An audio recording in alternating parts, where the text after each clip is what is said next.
नमस्कार, आप देख रहे हैं एबीपी लाइव। मैं हूं आपके साथ वंशिका सिंह। बात कर लेते हैं पाकिस्तान चुनाव को लेकर। पाकिस्तान में 8 फरवरी को हुए आम चुनाव के मतदान से पहले कहा जा रहा था कि लंदन में निर्वाचन के बाद देश वापस लौटे नवाज शरीफ आसानी से जीत जाएंगे और चौथी बार पाकिस्तान के प्रधानमंत्री बनेंगे। नवाज शरीफ को सेना का भारी समर्थन हासिल था, लेकिन चुनाव के नतीजों से बाजी पलट गई।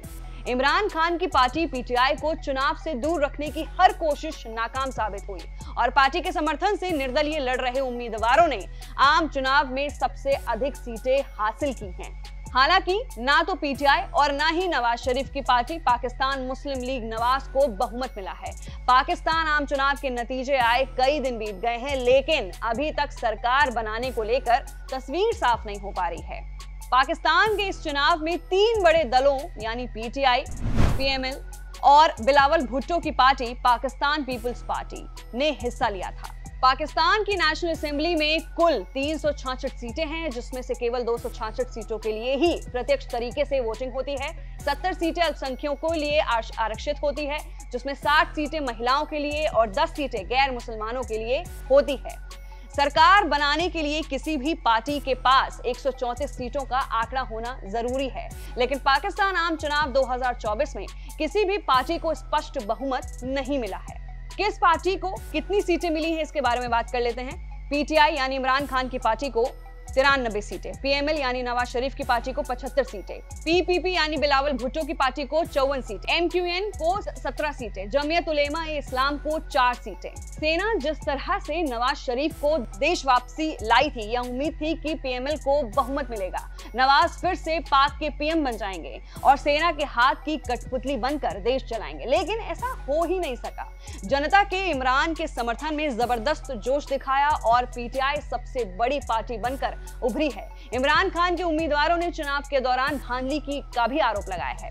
फिलहाल पाकिस्तान में सरकार के गठन को लेकर फिलहाल पिक्चर साफ नहीं है, लेकिन कयास लगाए जा रहे हैं कि इस तरह के समीकरण बन सकते हैं। साल 2022 में जब इमरान खान विश्वास मत हार गए थे, तब शहबाज शरीफ ने बिलावल भुट्टो की पार्टी पीपी के साथ गठबंधन कर सरकार बनाई थी। भुट्टो शहबाज शरीफ सरकार में विदेश मंत्री पद पर थे।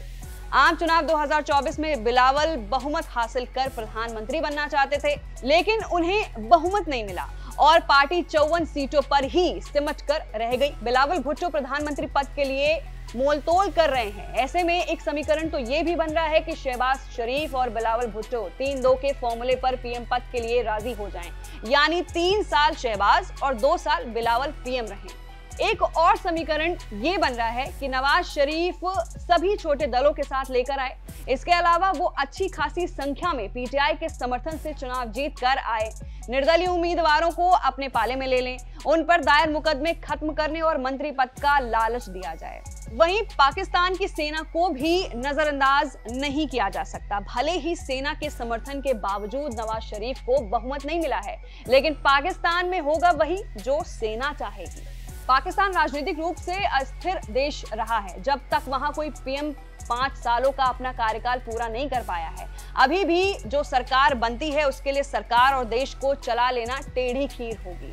फिलहाल के लिए देखना होगा कि नवाज, बिलावल और शहबाज शरीफ में से कौन पाकिस्तान का किंग बनेगा।